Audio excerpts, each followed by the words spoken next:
Hello everyone, I wanted to show you a simple trick in territorial.io that you can use to win in a much easier way in certain situations.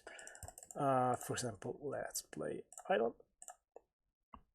One of the things that you can do is that I don't know if it's a bug of the game or it's really made because of it, but I've noticed that if you attack through the sea, it will actually be a lot easier and a lot better to grow the territory. For example, if I attack this guy right now, I'm probably going to lose. Okay, I mean, I'm still going to lose because I don't have resources and I started terribly.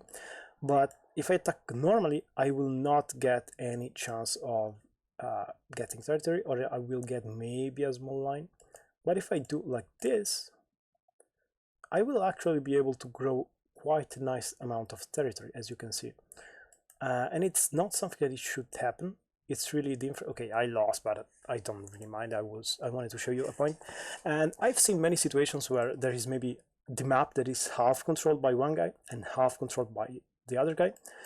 And just by constantly attacking with these small boats or attacking with boats instead of attacking normally, it was able to grow the territory just a little bit more than the opponent, and it was eventually able to win.